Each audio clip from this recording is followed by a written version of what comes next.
The Art of War by Sun Tzu, translated by Lionel Giles and narrated by Amaka Narrates. Introduction by Amaka Narrates. Sun Tzu is credited with being the author of this military strategy masterpiece, The Art of War. Yet, as popular as The Art of War is, the history of its author remains largely unknown. According to traditional Chinese historians, he lived from 544 to 496 BCE. One of the most popular stories about Sun Tzu is taken from Sima Xian, the Han Dynasty historian. It tells of how Sun Tzu was able to train a harem of 180 spoiled women as soldiers, at the command of King Helu of Wu. Sun Tzu divided these concubine women into two groups, and when he gave a command, they laughed at him. He is then written as stating one of his principles. It was the general's duty that the soldiers understood his commands. If the general's commands were clear and the soldiers disobeyed the general, then it was the fault of the soldiers that the command of the general was not carried out. In this instance, Sun Tzu was the general. He repeated his command, but these women laughed at him again. To drive home how serious he was, he executed the two concubines that headed the two groups he divided the concubines into, and replaced the executed women with two new leaders. After this incident, the women took his commands seriously and followed them accordingly. This book is made up of 13 chapters. The principles stated in The Art of War as a military strategy book still remain valid, whether in military encounters or non-military encounters. For example, in our business and our personal lives. Chapter 1. Laying Plans. Sun Tzu said, "The art of war is of vital importance to the states. It is a matter of life and death, a road either to safety or to ruin. Hence, it is a subject of inquiry which can on no account be neglected. The art of war, then, is governed by 5 constant factors to be taken into account in one's deliberations when seeking to determine the conditions obtaining in the field. These are 1. The moral law, 2. Heaven, 3. Earth, 4. The commander, 5. Method and discipline. The moral law causes the people to be in complete accord with their ruler, so that they will follow him regardless of their lives, undismayed by any danger. Heaven signifies night and day, cold and heat, times and seasons. Earth comprises distances, great and small, danger and security, open ground and narrow passes, the chances of life and death. The commander stands for the virtues of wisdom, sincerity, benevolence, courage, and strictness. By method and discipline are to be understood the marshalling of the army in its proper subdivisions, the graduations of rank among the officers, the maintenance of roads by which supplies may reach the army, and the control of military expenditure. These 5 heads should be familiar to every general. He who knows them will be victorious, he who knows them not will fail. Therefore, in your deliberations, when seeking to determine the military conditions, let them be made the basis of a comparison in this wise. 1. Which of the two sovereigns is imbued with the moral law? 2. Which of the two generals has most ability? 3. With whom lie the advantages derived from heaven and earth? 4. On which side is discipline most rigorously enforced? 5. Which army is stronger? 6. On which side are officers and men more highly trained? 7. In which army is there the greater constancy, both in reward and punishment? By means of these 7 considerations, I can forecast victory or defeat. The general that hearkens to my counsel and acts upon it will conquer. Let such a one be retained in command. The general that hearkens not to my counsel, nor acts upon it, will suffer defeat. Let such a one be dismissed. While heading the profit of my counsel, avail yourself also of any helpful circumstances over and beyond the ordinary rules. According as circumstances are favorable, one should modify one's plans. All warfare is based on deception. Hence, when able to attack, we must seem unable. When using our forces, we must seem inactive. When we are near, we must make the enemy believe we are far away. When far away, we must make him believe we are near. Hold out baits to entice the enemy. Feign disorder and crush him. If he is secure at all points, be prepared for him. If he is in superior strength, evade him. If your opponent is of choleric temper, seek to irritate him. Pretend to be weak, that he may grow arrogant. If he is taking his ease, give him no rest. If his forces are united, separate them. Attack him where he is unprepared. Appear where you are not expected. These military devices leading to victory must not be divulged beforehand. Now, the general who wins a battle makes many calculations in his temple where the battle is fought. The general who loses a battle makes but few calculations beforehand. Thus do many calculations lead to victory, and few calculations to defeat. How much more no calculation at all?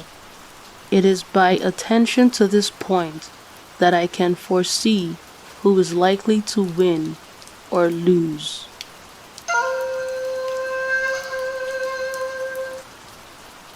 Chapter 2. Waging War.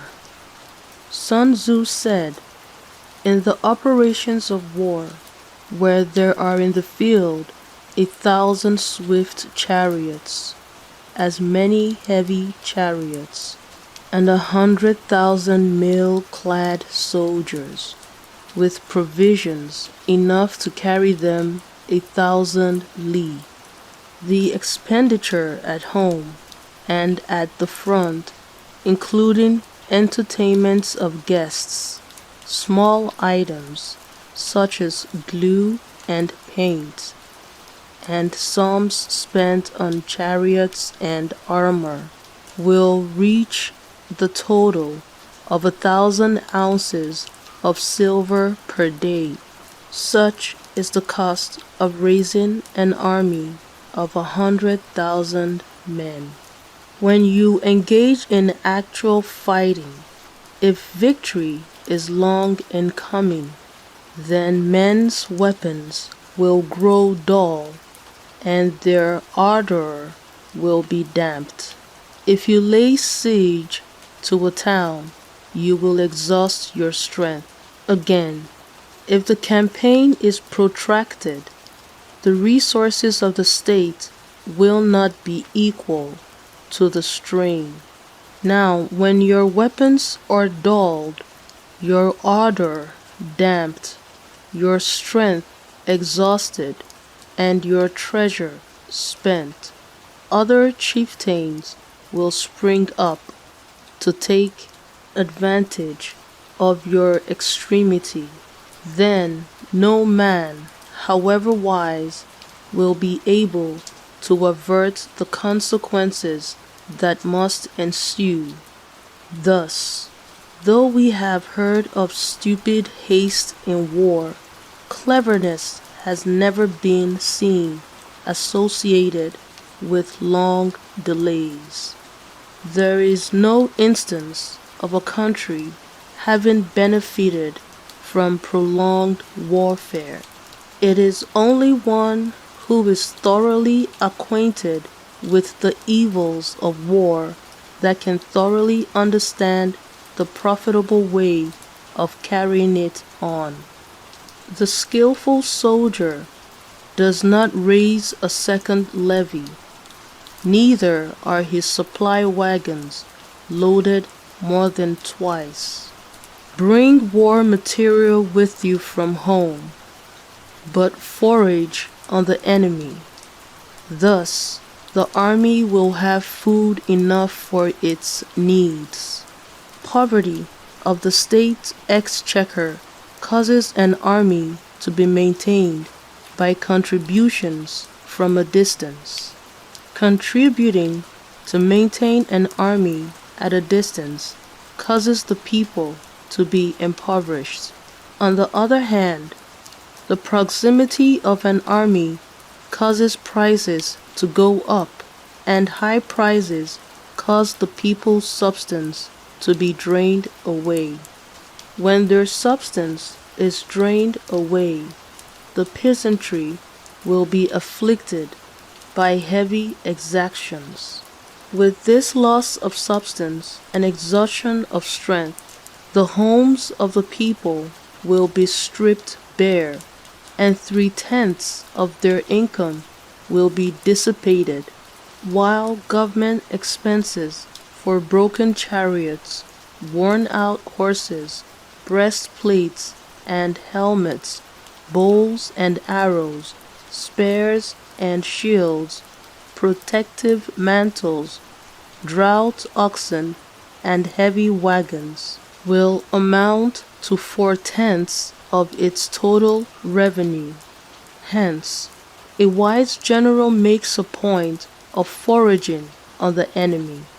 One cartload of the enemy's provisions is equivalent to 20 of one's own, and likewise a single pickle of his provender is equivalent to 20 from one's own store.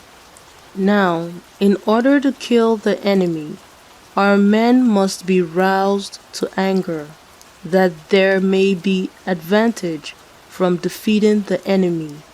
They must have their rewards. Therefore, in chariot fighting, when 10 or more chariots have been taken, those should be rewarded who took the first. Our own flags should be substituted for those of the enemy, and the chariots mingled and used in conjunction with ours. The captured soldiers should be kindly treated and kept.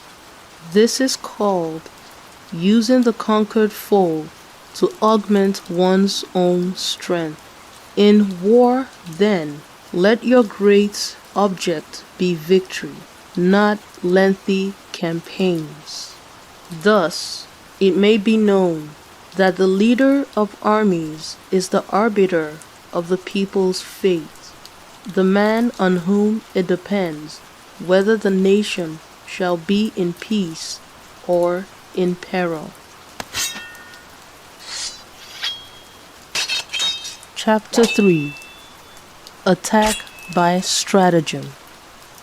Sun Tzu said, "In the practical art of war, the best thing of all is to take the enemy's country whole and intact. To shatter and destroy it is not so good. So too, it is better to recapture an army entire than to destroy it. To capture a regiment, a detachment, or a company entire than to destroy them. Hence, to fight and conquer in all your battles is not supreme excellence. Supreme excellence consists in breaking the enemy's resistance without fighting. Thus, the highest form of generalship is to balk the enemy's plans. The next best is to prevent the junction of the enemy's forces. The next in order is to attack the enemy's army in the field, and the worst policy of all is to besiege walled cities. The rule is not to besiege walled cities if it can possibly be avoided. The preparation of mantlets, moving shelters, and various implements of war will take up 3 whole months, and the piling up of mounds over against the walls will take 3 months more. The general, unable to control his irritation, will launch his men to the assault like swarming ants, with the result that 1/3 of his men are slain, while the town still remains untaken. Such are the disastrous effects of a siege. Therefore, the skillful leader subdues the enemy's troops without any fighting. He captures their cities without laying siege to them. He overthrows their kingdom without lengthy operations in the field. With his forces intact, he will dispute the mastery of the empire, and thus, without losing a man, his triumph will be complete. This is the method of attacking by stratagem. It is the rule in war, if our forces are 10 to the enemy's 1, to surround him; if 5 to 1, to attack him; if twice as numerous, to divide our army into 2. If equally matched, we can offer battle. If slightly inferior in numbers, we can avoid the enemy. If quite unequal in every way, we can flee from him. Hence, though an obstinate fight may be made by a small force, in the end it must be captured by the larger force. Now, the general is the bulwark of the state. If the bulwark is complete at all points, the state will be strong. If the bulwark is defective, the state will be weak. There are 3 ways in which a ruler can bring misfortune upon his army. 1. By commanding the army to advance or to retreat, being ignorant of the fact that it cannot obey. This is called hobbling the army. 2.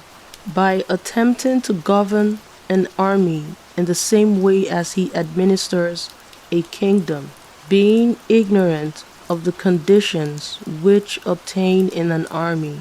This causes restlessness in the soldiers' minds. 3.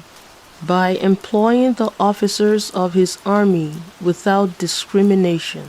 Through ignorance of the military principle, of adaptation to circumstances. This shakes the confidence of the soldiers. But when the army is restless and distrustful, trouble is sure to come from the other feudal princes. This is simply bringing anarchy into the army and flinging victory away. Thus, we may know that there are 5 essentials for victory. 1. He will win who knows when to fight and when not to fight. 2. He will win who knows how to handle both superior and inferior forces. 3. He will win whose army is animated by the same spirit throughout all its ranks. 4. He will win who, prepared himself, waits to take the enemy unprepared. 5. He will win who has military capacity and is not interfered with by the sovereign. Hence the saying, if you know the enemy and know yourself, you need not fear the result of 100 battles. If you know yourself, but not the enemy, for every victory gained, you will also suffer a defeat. If you know neither the enemy nor yourself, you will succumb in every battle.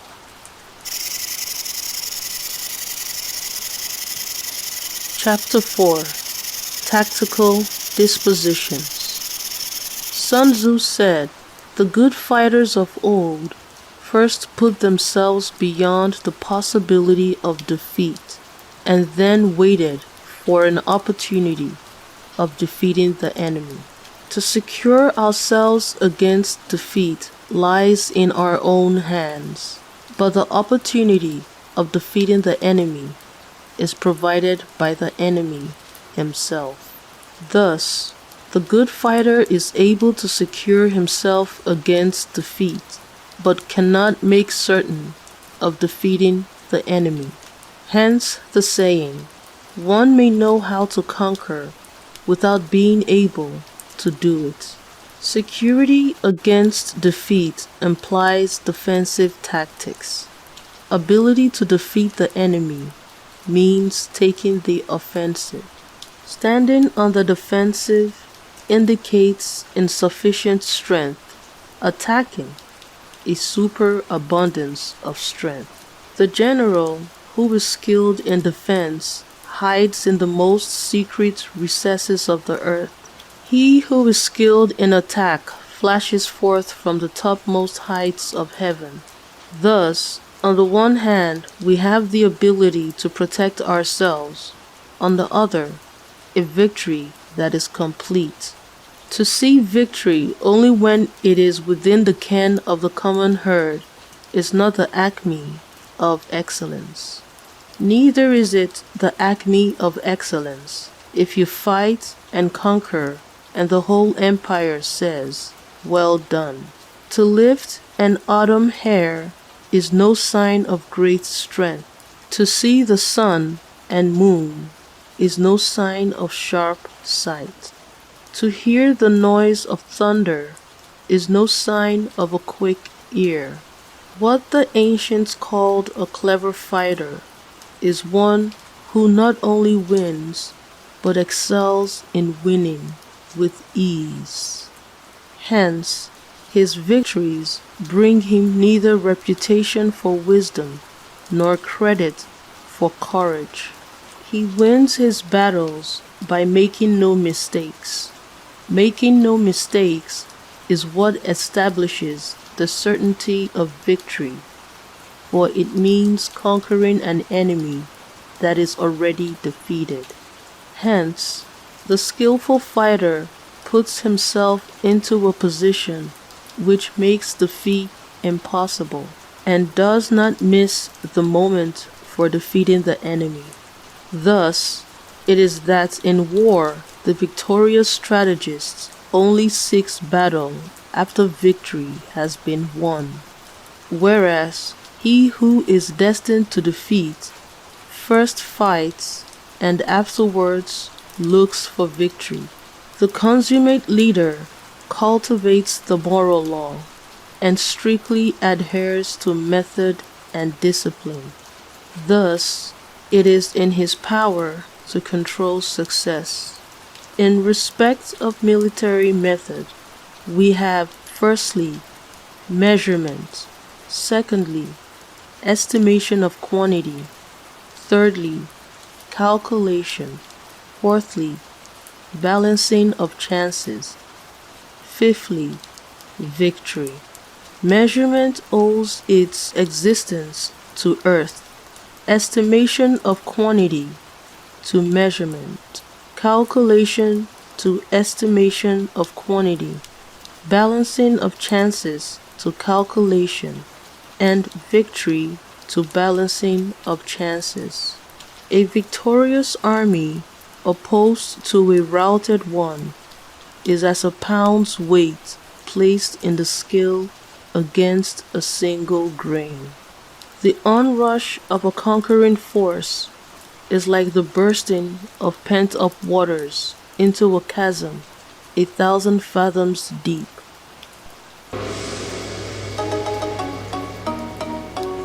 Chapter 5. Energy. Sun Tzu said, "The control of a large force is the same principle as the control of a few men. It is merely a question of dividing up their numbers." Fighting with a large army under your command is no wise different from fighting with a small one. It is merely a question of instituting signs and signals to ensure that your whole host may withstand the brunt of the enemy's attack and remain unshaken. This is effected by maneuvers direct and indirect, that the impact of your army may be like a grindstone dashed against an egg.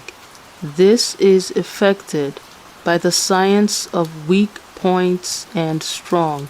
In all fighting, the direct method may be used for joining battle, but indirect methods will be needed in order to secure victory. Indirect tactics, efficiently applied, are inexhaustible as heaven and earth, unending as the flow of rivers and streams, like the sun and moon. They end but to begin anew, like the 4 seasons.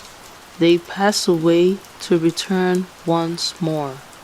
There are not more than 5 musical notes, yet the combinations of these 5 give rise to more melodies than can ever be heard. There are not more than 5 primary colors: blue, yellow, red, white, and black. Yet, in combination, they produce more hues that can ever be seen. There are not more than 5 cardinal tastes: sour, acrid, salt, sweet, bitter. Yet, combinations of them yield more flavors than can ever be tasted. In battle, there are not more than 2 methods of attack: the direct and the indirect. Yet these 2 in combination give rise to an endless series of maneuvers. The direct and the indirect lead on to each other in turn. It is like moving in a circle. You never come to an end. Who can exhaust the possibilities of their combination? The onset of troops is like the rush of a torrent, which will even roll stones along in its course. The quality of decision is like the well-timed swoop of a falcon, which enables it to strike and destroy its victim. Therefore, the good fighter will be terrible in his onset and prompt in his decision. Energy may be likened to the bending of a crossbow. decision to the releasing of a trigger. Amid the turmoil and tumult of battle, there may be seeming disorder and yet no real disorder at all. Amid confusion and chaos, your array may be without head or tail, yet it will be proof against defeat.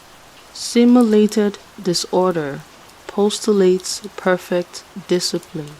Simulated fear postulates courage. Simulated weakness postulates strength. Hiding order beneath the cloak of disorder is simply a question of subdivision. Concealing courage under a show of timidity presupposes a fund of latent energy. Masking strength with weakness is to be effected by tactical dispositions. Thus, one who is skillful at keeping the enemy on the move maintains deceitful appearances, according to which the enemy will act. He sacrifices something that the enemy may snatch at it. By holding out baits, he keeps him on the march. Then, with a body of picked men, he lies in wait for him. The clever combatant looks to the effect of combined energy and does not require too much from individuals. Hence, his ability to pick out the right men and utilize combined energy. When he utilizes combined energy, his fighting men become as it were like unto rolling logs or stones. For it is the nature of a log or stone to remain motionless on level ground, and to move when on a slope, if four-cornered, to come to a standstill, but if round-shaped, to go rolling down. Thus, the energy developed by good fighting men is as the momentum of a round stone rolled down a mountain thousands of feet in height. So much on the subject of energy.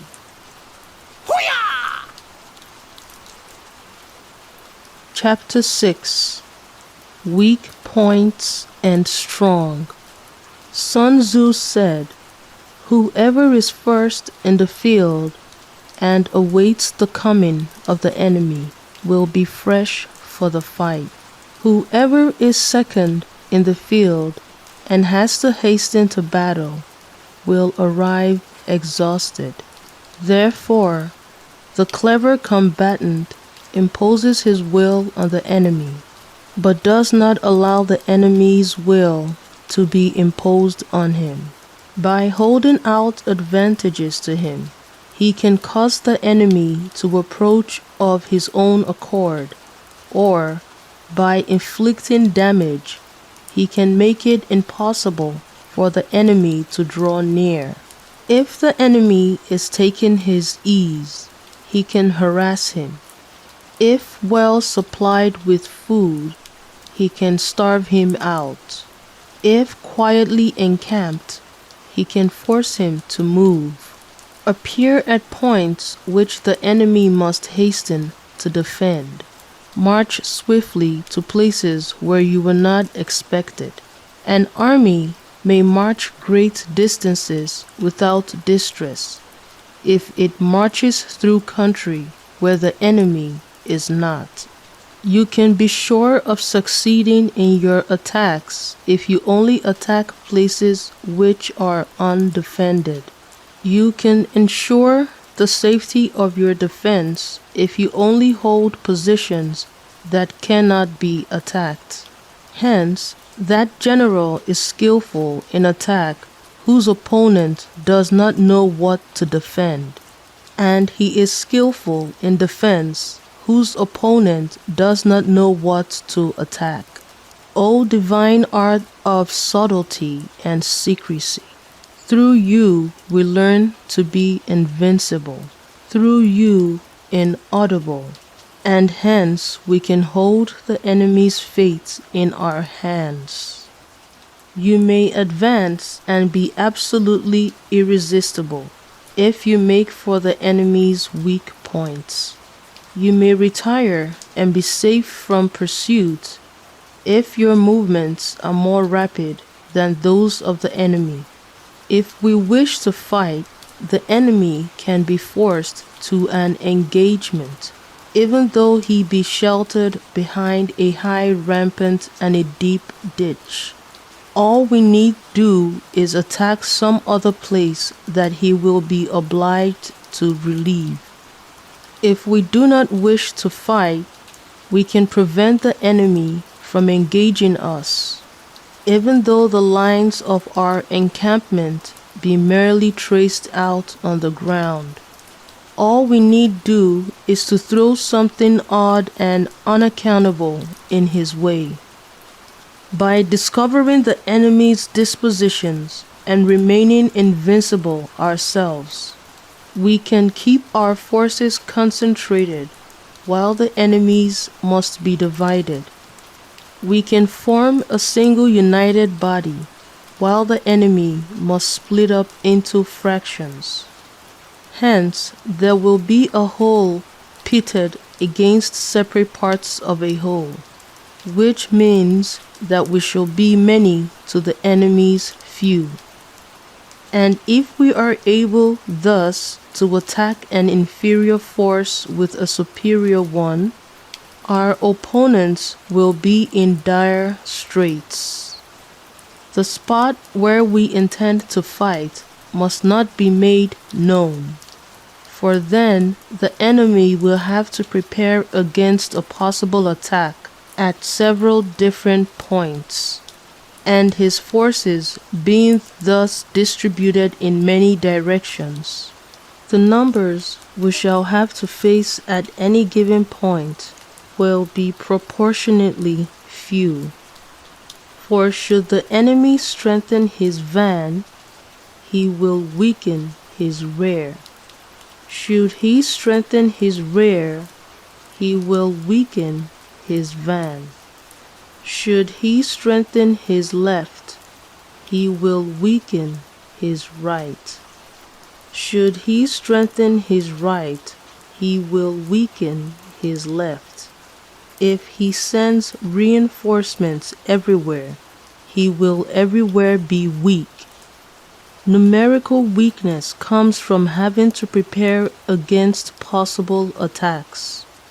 Numerical strength from compelling our adversary to make these preparations against us.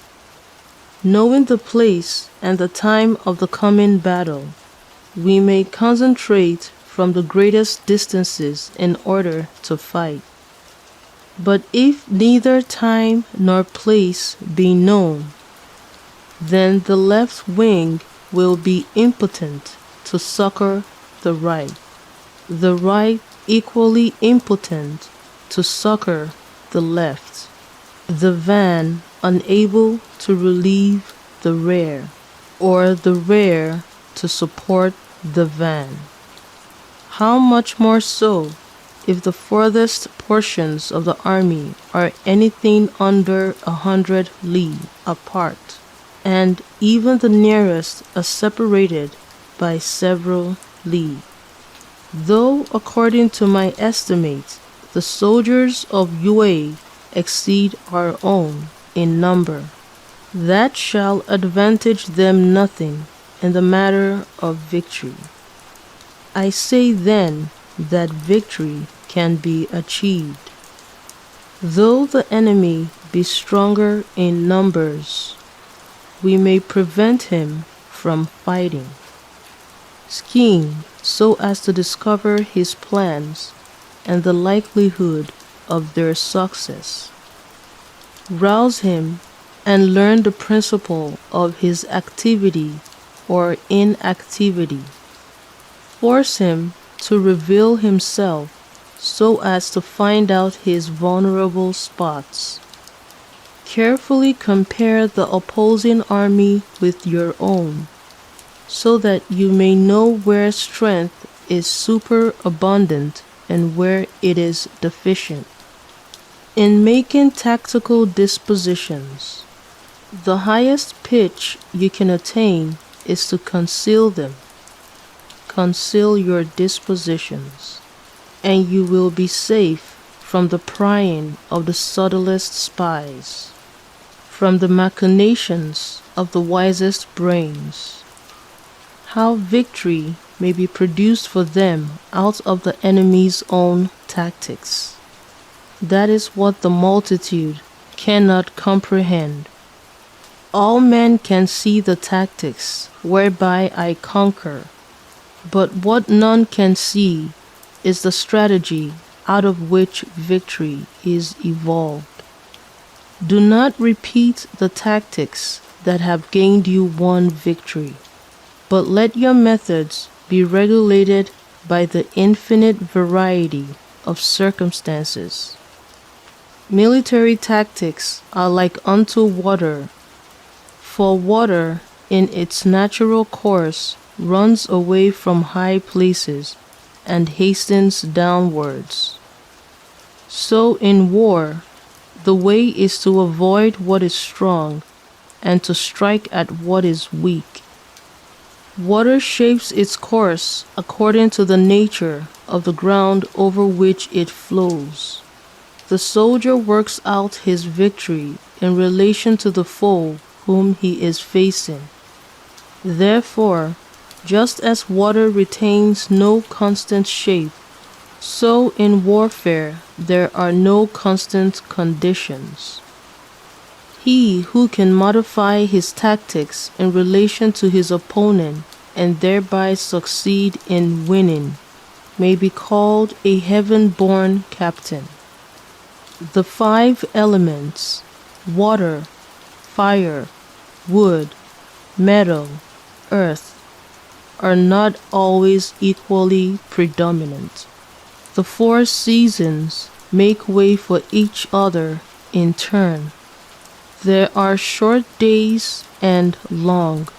The moon has its periods of waning and waxing.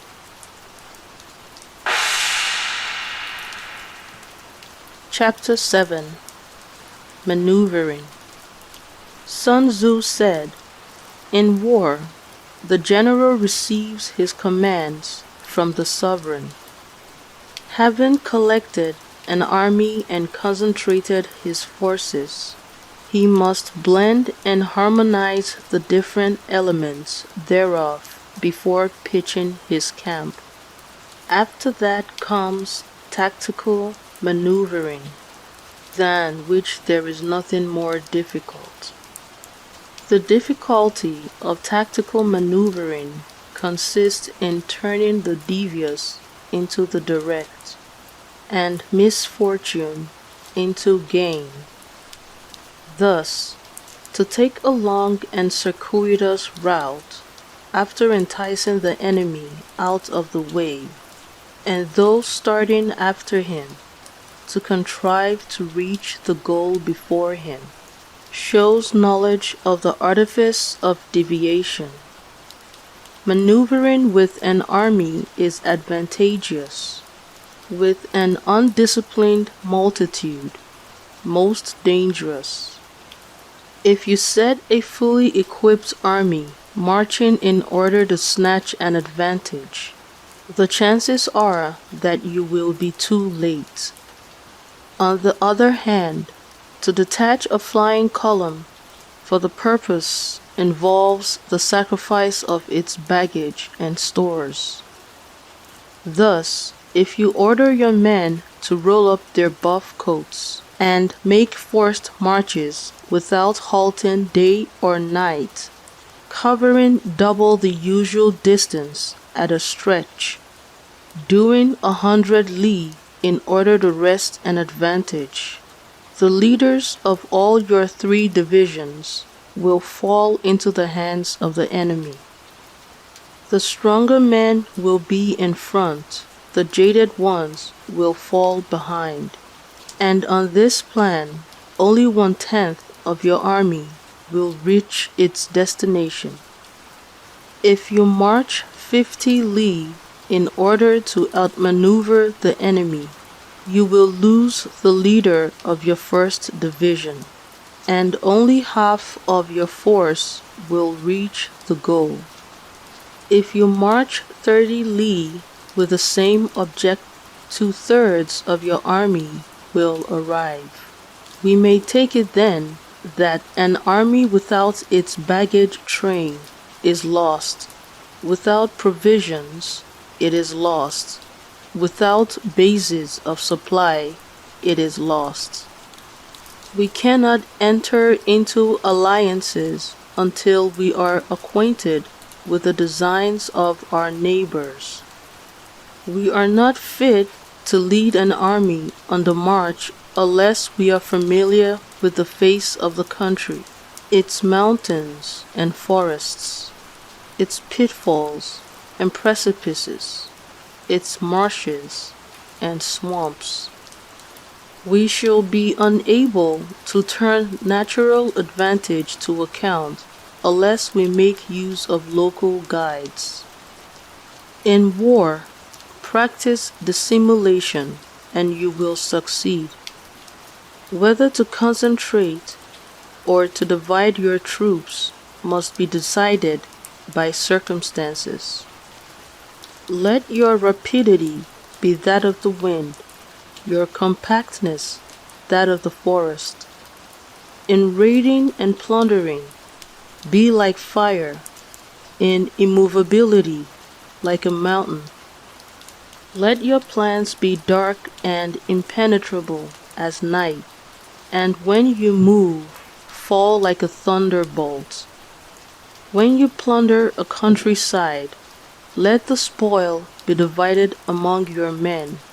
When you capture new territory, cut it up into allotments for the benefits of the soldiery. Ponder and deliberate before you make a move. He will conquer who has learned the artifice of deviation. Such is the art of maneuvering. The Book of Army Management says, "On the field of battle, the spoken word does not carry far enough. Hence the institution of gongs and drums. Nor can ordinary objects be seen clearly enough. Hence the institution of banners and flags. Gongs and drums, banners and flags are means whereby the ears and eyes of the host may be focused on one particular point. The host thus forming a single united body. Is it impossible either for the brave to advance alone, or for the cowardly to retreat alone? This is the art of handling large masses of men. In night fighting then, make much use of signal fires and drums, and in fighting by day, of flags and banners, as a means of influencing the ears and eyes of your army. A whole army may be robbed of its spirit. A commander-in-chief may be robbed of his presence of mind. Now a soldier's spirit is keenest in the morning. By noonday it has begun to flag, and in the evening his mind is bent only on returning to camp. A clever general, therefore, avoids an army when its spirit is keen, but attacks it when it is sluggish and inclined to return. This is the art of studying moods. Discipline and calm to await the appearance of disorder and hubbub amongst the enemy. This is the art of retaining self-possession. To be near the goal while the enemy is still far from it. To wait at ease while the enemy is toiling and struggling. To be well fed while the enemy is famished. This is the art of husbanding one's strength. To refrain from intercepting an enemy whose banners are in perfect order. To refrain from attacking an army drawn up in calm and confident array. This is the art of studying circumstances. It is a military axiom not to advance uphill against the enemy, nor to oppose him when he comes downhill. Do not pursue an enemy who simulates flight. Do not attack soldiers whose temper is keen. Do not swallow bait offered by the enemy. Do not interfere with an army that is returning home. When you surround an army, leave an outlet free. Do not press a desperate foe too hard. Such is the art of warfare.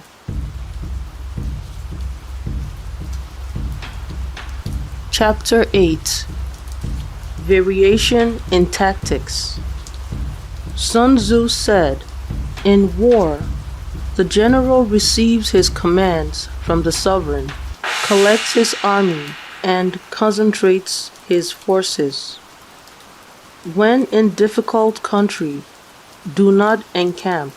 In country where high roads intersect, join hands with your allies.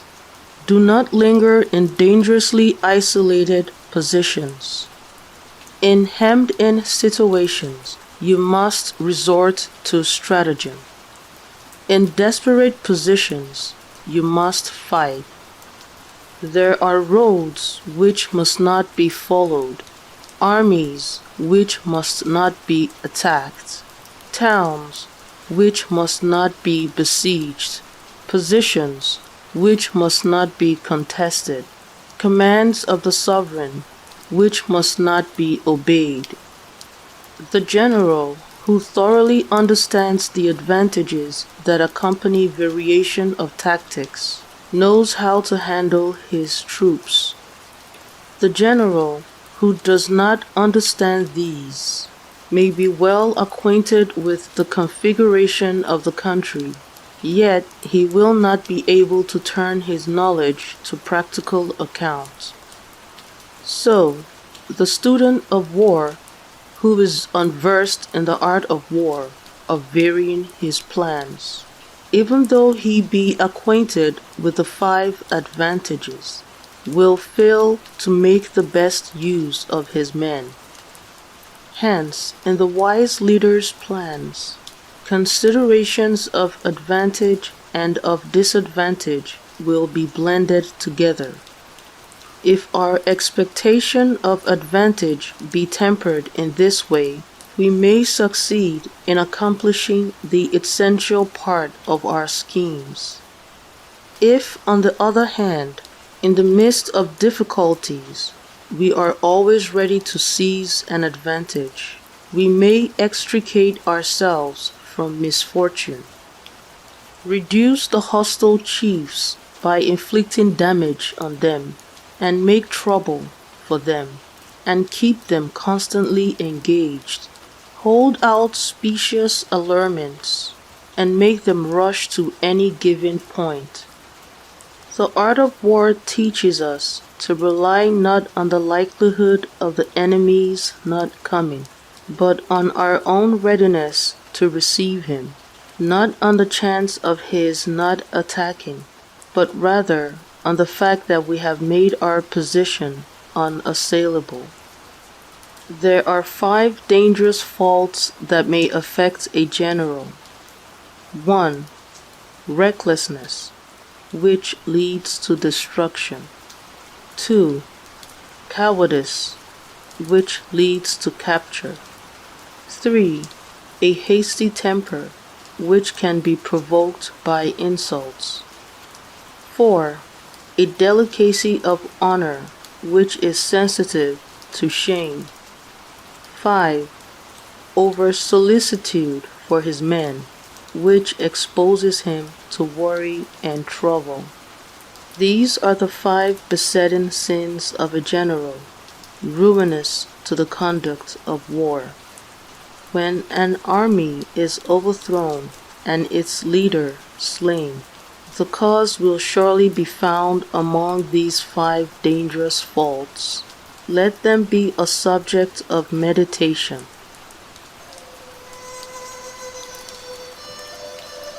Chapter 9. The Army on the March.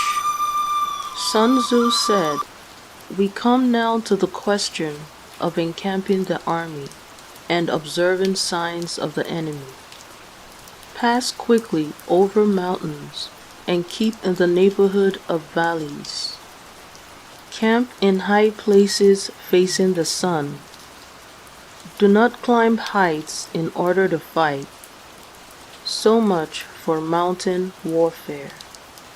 After crossing a river, you should get far away from it.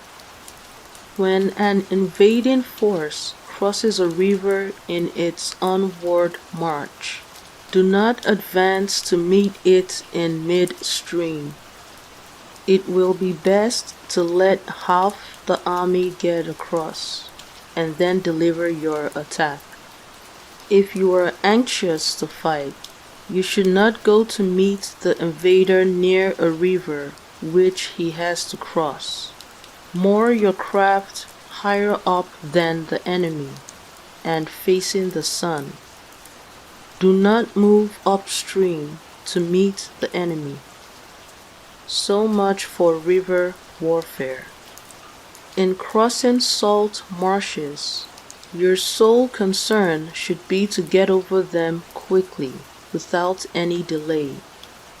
If forced to fight in a salt marsh, you should have water and grass near you, and get your back to a clump of trees. So much for operations in salt marshes. In dry level country, take up an easily accessible position with rising ground to your right and on your rear, so that the danger may be in front and safety lie behind. So much for campaigning in flat country. These are the 4 useful branches of military knowledge, which enabled the Yellow Emperor to vanquish 4 several sovereigns. All armies prefer high ground to low, and sunny places to dark. If you are careful of your men and camp on hard ground, the army will be free from disease of every kind, and this will spell victory.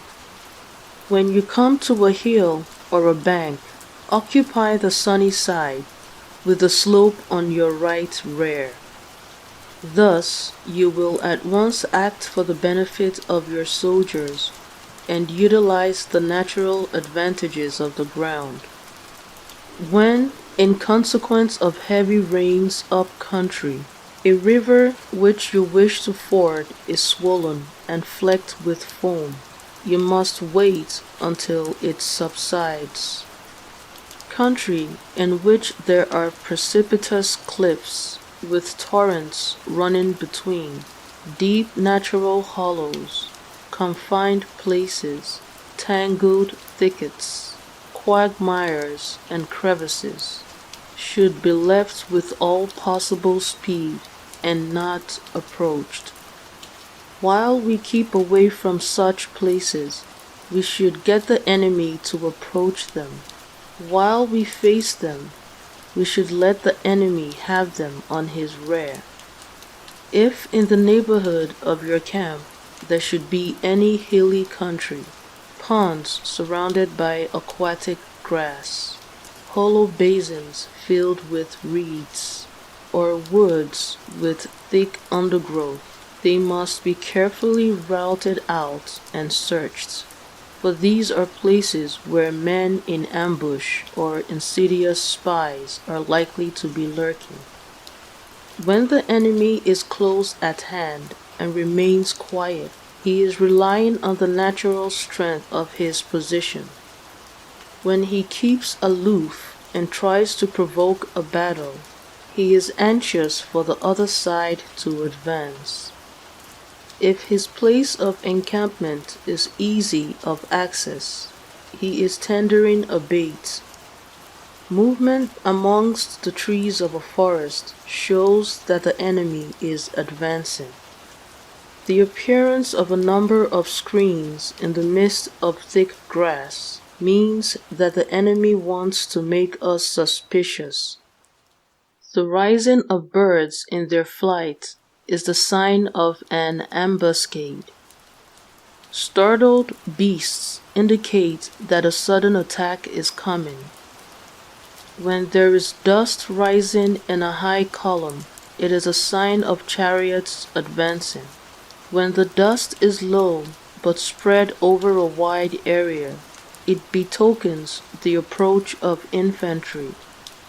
When it branches out in different directions, it shows that parties have been sent to collect firewood. A few clouds of dust moving to and fro signify that the army is encamping.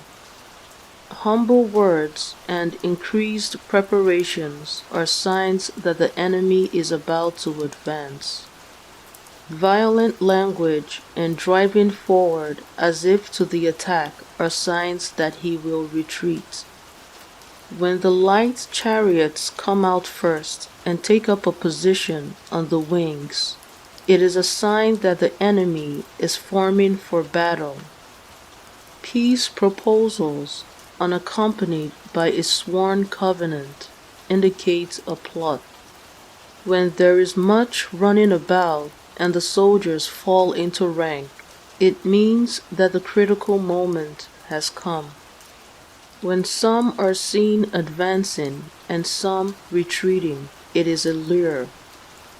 When the soldiers stand leaning on their spears, they are faint from want of food. If those who were sent to draw water begin by drinking themselves, the army is suffering from thirst. If the enemy sees an advantage to be gained and make no effort to secure it, the soldiers are exhausted. If birds gather on any spot, it is unoccupied. Clamor by night betokens nervousness. If there is disturbance in the camp, the general's authority is weak. If the banners and flags are shifted about, sedition is afoot. If the officers are angry, it means that the men are weary. When an army feeds its horses with grains and kills its cattle for food, and when the men do not hang their cooking pots over the campfires, showing that they will not return to their tents, you may know that they are determined to fight to the death. The sight of men whispering together in small knots or speaking in subdued tones points to dissatisfaction among the rank and file. Too frequent rewards signify that the enemy is at the end of his resources. Too many punishments betray a condition of dire distress. To begin by bluster, but afterwards to take fright at the enemy's numbers, shows a supreme lack of intelligence. When envoys are sent with compliments in their mouths, it is a sign that the enemy wishes for a truce. If the enemy's troops march up angrily and remain facing ours for a long time, without either joining battle or taking themselves off again, the situation is one that demands great vigilance and circumspection. If our troops are no more in number than the enemy, that is amply sufficient. It only means that no direct attack can be made. What we can do is simply to concentrate all our available strength Keep a close watch on the enemy and obtain reinforcements. He who exercises no forethought but makes light of his opponents is sure to be captured by them.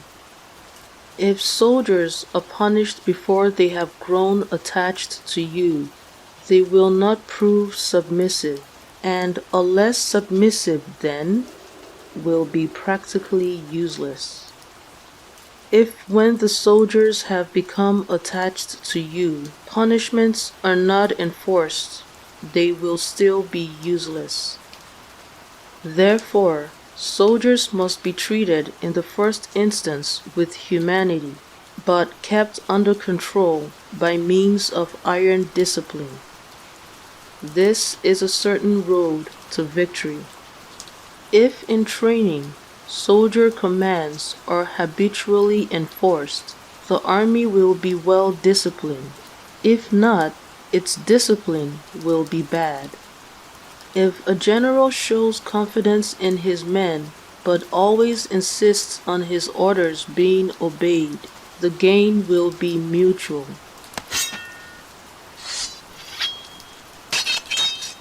Chapter 10.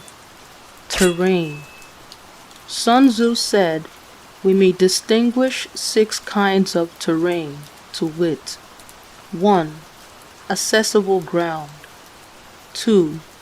Entangling ground. 3. Temporizing ground. 4. Narrow passes. 5. Precipitous heights. 6. Positions at a great distance from the enemy."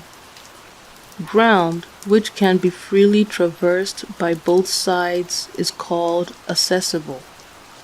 With regard to ground of this nature, be before the enemy in occupying the raised and sunny spots, and carefully guard your lines of supplies.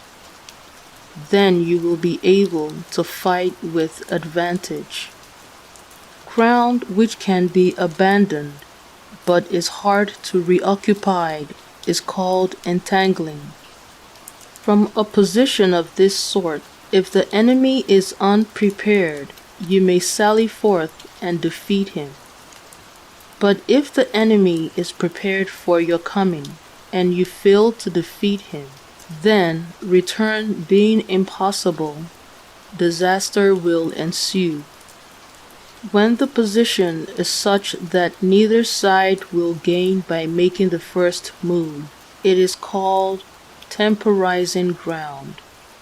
In a position of this sort, even though the enemy should offer us an attractive bait, it will be advisable not to stare forth, but rather to retreat, thus enticing the enemy in his turn.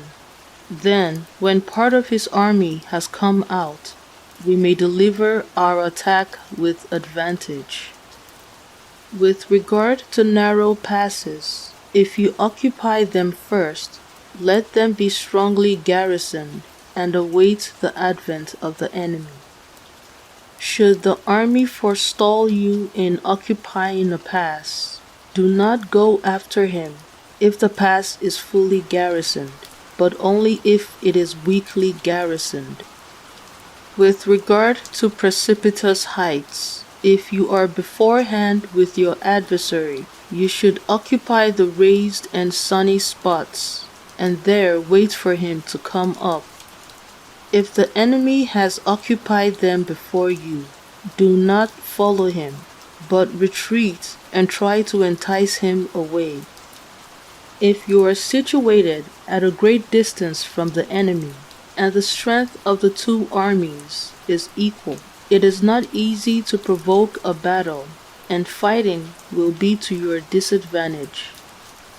These 6 are the principles connected with earth. The general who has attained a responsible post must be careful to study them. Now, an army is exposed to 6 several calamities, not arising from natural causes, but from faults for which the general is responsible. These are 1. Flight, 2. Insubordination, 3. Collapse, 4. Ruin, 5. Disorganization, 6. Rout. Other conditions being equal, if one force is hurled against another 10 times its size, the result will be the flight of the former. When the common soldiers are too strong and their officers too weak, the result is insubordination. When the officers are too strong and the common soldiers too weak, the result is collapse. When the higher officers are angry and insubordinate, and on meeting the enemy give battle on their own account from a feeling of resentment, before the commander-in-chief can tell whether or not he is in a position to fight, the result is ruin. When the general is weak and without authority, when his orders are not clear and distinct, when there are no fixes, duties assigned to officers and men, and the ranks are formed in a slovenly, haphazard manner, the result is utter disorganization. When a general, unable to estimate the enemy's strength, allows an inferior force to engage a larger one, or hurls a weak detachment against a powerful one, and neglects to place picked soldiers in the front rank, the result must be rout. These are 6 ways of courting defeat, which must be carefully noted by the general who has attained a responsible post. The natural formation of the country is the soldier's best ally, but a power of estimating the adversary, of controlling the forces of victory, and of shrewdly calculating difficulties, dangers, and distances, constitutes the test of a great general. He who knows these things, and in fighting puts his knowledge into practice, will win his battles. He who knows them not, nor practices them, will surely be defeated. If fighting is sure to result in victory, then you must fight, even though the ruler forbid it. If fighting will not result in victory, then you must not fight, even at the ruler's bidding. The general who advances without coveting fame and retreating without fearing disgrace, whose only thought is to protect his country and do good service for his sovereign, is the jewel of the kingdom. Regard your soldiers as your children, and they will follow you into the deepest valleys. Look upon them as your own beloved sons, and they will stand by you even unto death.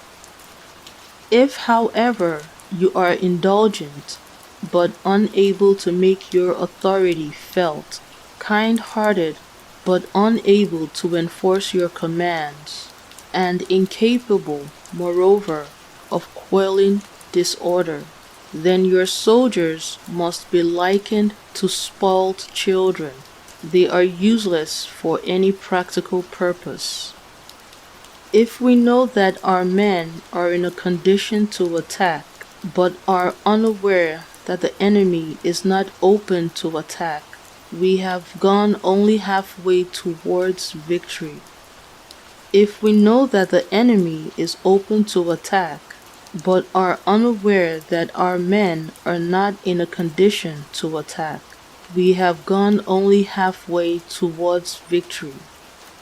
If we know that the enemy is open to attack, and also know that our men are in a condition to attack, but are unaware that the nature of the ground makes fighting impracticable, we have still gone only halfway towards victory.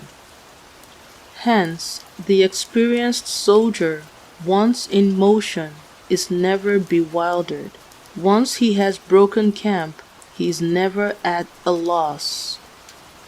Hence the saying, if you know the enemy and know yourself, your victory will not stand in doubt. If you know heaven and know earth, you may make your victory complete. Chapter 11. The 9 Situations. Sun Tzu said, the art of war recognizes 9 varieties of ground. 1. Dispersive ground. 2. Facile ground. 3. Contentious ground. 4. Open ground. 5. Ground of intersecting highways. 6. Serious ground. 7. Difficult ground. 8. Hemmed-in ground. 9. Desperate ground. When a chieftain is fighting in his own territory, it is dispersive ground. When he has penetrated into hostile territory, but to no great distance, it is facile ground. Ground the possession of which imports great advantage to either side is contentious ground. Ground on which each side has liberty of movement is open ground. Ground which forms the key to 3 contiguous states, so that he who occupies it first has most of the empire at his command, is a ground of intersecting highways. When an army has penetrated into the heart of a hostile country, leaving a number of fortified cities in its rear, it is serious ground. Mountain forests, rugged steppes, marshes, and fens, all country that is hard to traverse, this is difficult ground. Ground which is reached through narrow gorges, and from which we can only retire by tortuous paths, so that a small number of the enemy would suffice to crush a large body of our men. This is hemmed-in ground. Ground on which we can only be saved from destruction by fighting without delay is desperate ground. On dispersive ground, therefore, fight not. On facile ground, halt not. On contentious ground, attack not. On open ground, do not try to block the enemy's way. On the ground of intersecting highways, join hands with your allies. On serious ground, gather in plunder. In difficult ground, keep steadily on the march. On hemmed-in ground, resort to stratagem. On desperate ground, fight. Those who recalled skillful leaders of old knew how to drive a wedge between the enemy's front and rear, to prevent cooperation between his large and small divisions, to hinder the good troops from rescuing the bad, the officers from rallying their men. When the enemy's men were united, they managed to keep them in disorder. When it was to their advantage, they made a forward move. When otherwise, they stopped still. If asked how to cope with a great host of the enemy, in orderly array, and on the point of marching to the attack, I should say, begin by seizing something which your opponent holds dear, then he will be amenable to your will. Rapidity is the essence of war. Take advantage of your enemy's unreadiness, make your way by unexpected routes, and attack unguarded spots. The following are the principles to be observed by an invading force. The further you penetrate into a country, the greater will be the solidarity of your troops, and thus the defenders will not prevail against you. Make forays in fertile country in order to supply your army with food. Carefully study the well-being of your men and do not overtax them. Concentrate your energy and hoard your strength. Keep your army continually on the move and devise unfathomable plans. Throw your soldiers into positions whence there is no escape, and they will prefer death to flight. If they will face death, there is nothing they may not achieve.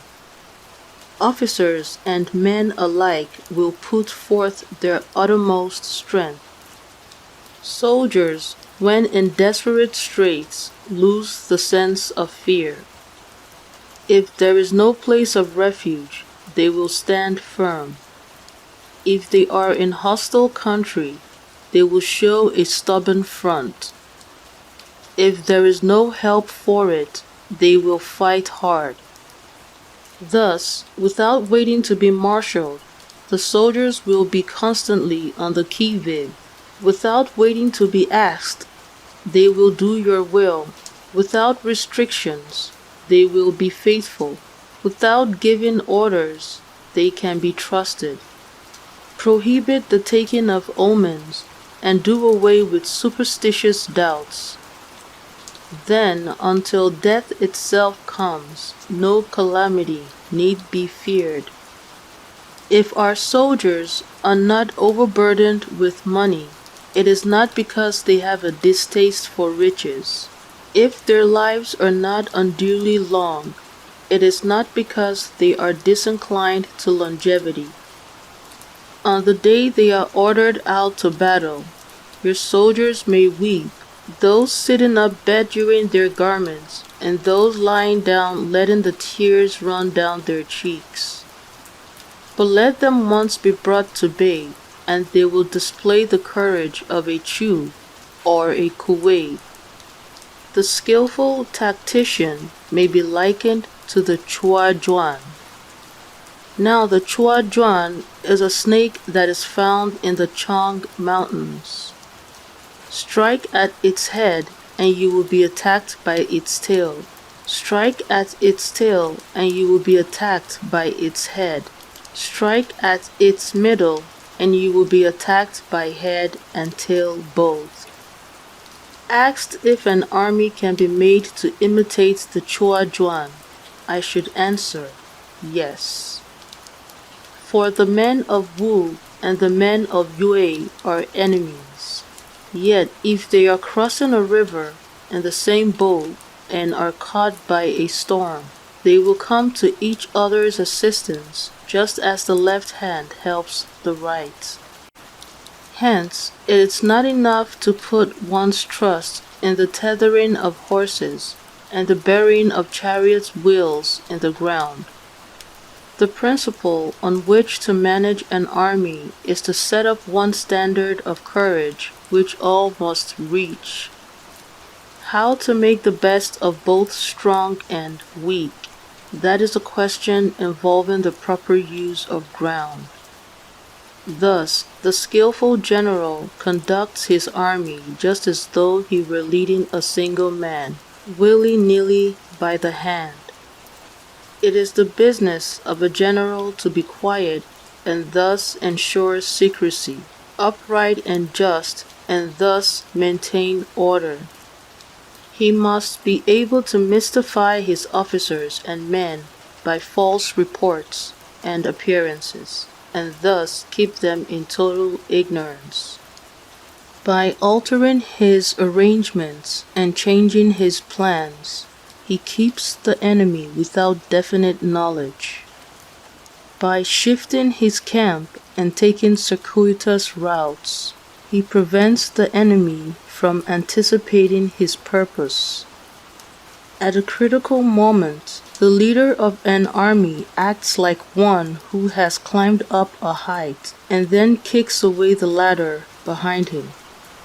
He carries his men deep into hostile territory before he shows his hand. He burns his boats and breaks his cooking pots like a shepherd driving a flock of sheep. He drives his men this way and that, and nothing knows whither he is going. To muster his host and bring it into danger, this may be termed the business of the general.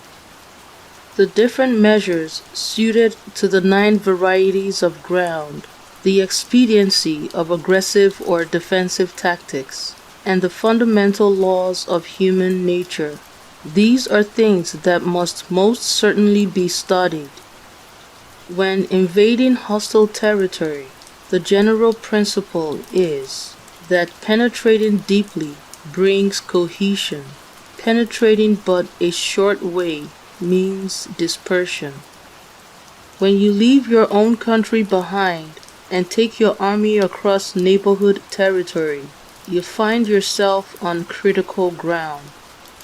When there are means of communication on all 4 sides, the ground is one of intersecting highways. When you penetrate deeply into a country, it is serious ground. When you penetrate but a little way, it is facile ground. When you have the enemy's strongholds on your rear and narrow passes in front, it is hemmed-in ground. When there is no place of refuge at all, it is desperate ground. Therefore, on dispersive ground, I would inspire my men with unity of purpose.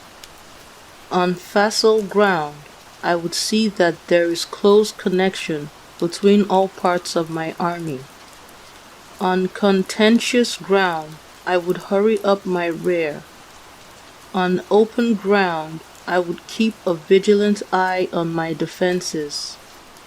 On ground of intersecting highways, I would consolidate my alliances. On serious ground, I would try to ensure a continuous stream of supplies. On difficult ground, I would keep pushing on along the road. On hemmed-in ground, I would block any way of retreat.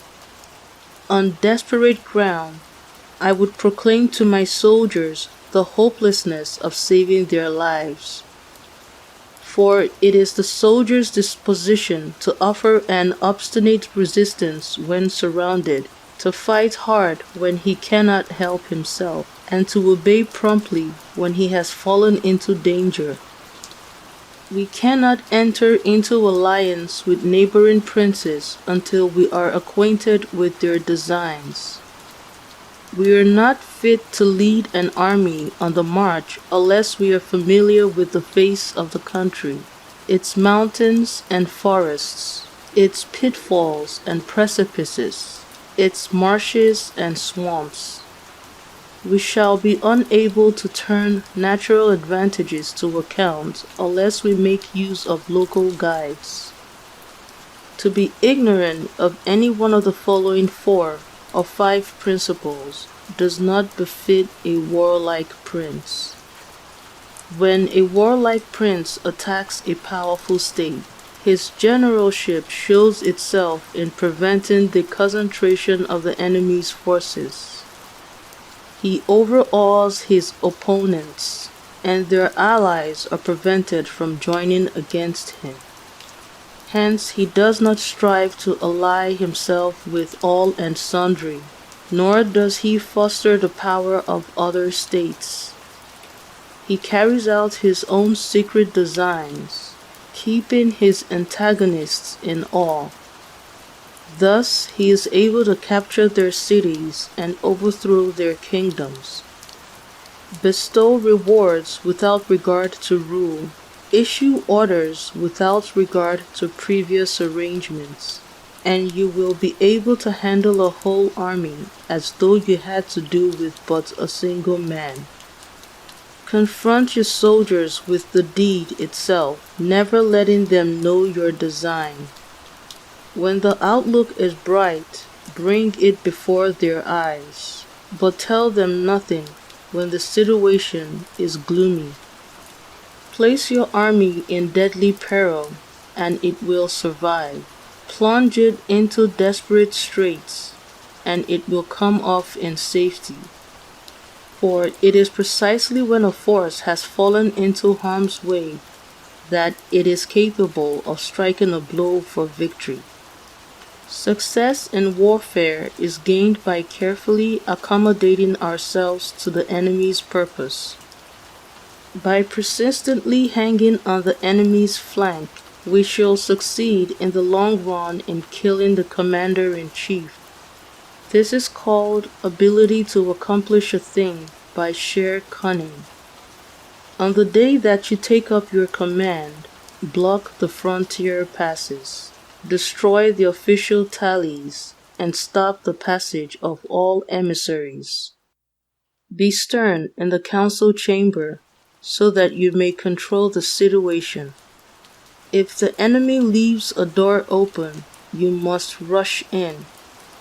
Forestall your opponent by seizing what he holds dear and subtly contrive to time his arrival on the ground.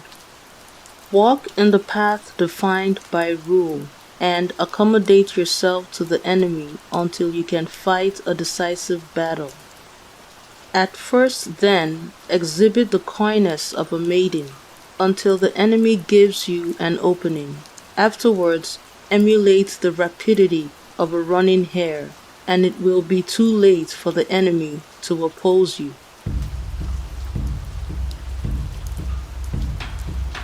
Chapter 12. The Attack by Fire. Sun Tzu said, "There are 5 ways of attacking with fire. The first is to burn soldiers in their camp. The second is to burn stores. The third is to burn baggage trains. The fourth is to burn arsenals and magazines. The fifth is to hurl drop-in fire amongst the enemy." In order to carry out an attack, we must have means available. The material for raising fire should always be kept in readiness. There is a proper season for making attacks with fire, and special days for starting a conflagration. The proper season is when the weather is very dry. The special days are those when the moon is in the constellations of the sea, the wall, the wing, or the crossbar, for these 4 are all days of rising wind. In attacking with fire, one should be prepared to meet 5 possible developments. 1. When fire breaks out inside to enemy's camp, respond at once with an attack from without. 2. If there is an outbreak of fire, but the enemy's soldiers remain quiet, bide your time and do not attack. 3. When the force of the flames has reached its height, follow it up with an attack if that is practicable. If not, stay where you are. 4. If it is possible to make an assault with fire from without, do not wait for it to break out within, but deliver your attack at a favorable moment. 5. When you start a fire, be to windward of it. Do not attack from the leeward. A wind that rises in the daytime lasts long, but a night breeze soon falls.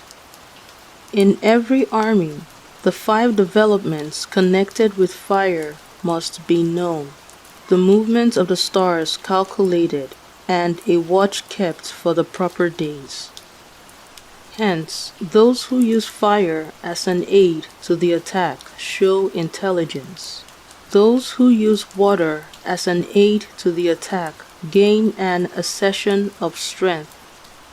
By means of water, an enemy may be intercepted, but not robbed of all his belongings. Unhappy is the fate of one who tries to win his battles and succeed in his attacks, without cultivating the spirit of enterprise, for the result is waste of time and general stagnation. Hence the saying, the enlightened ruler lays his plans well ahead.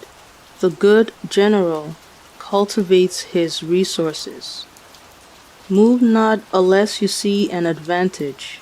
Use not your troops unless there is something to be gained. Fight not unless the position is critical. No ruler should put troops into the field merely to gratify his own spleen. No general should fight a battle simply out of pique.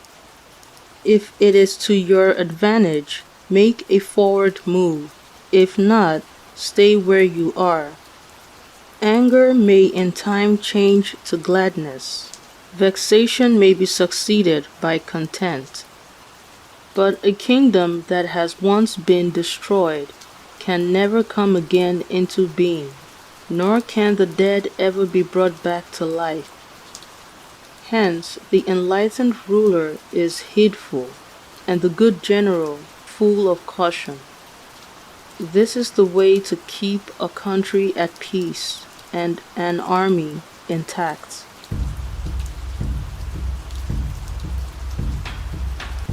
Chapter 13.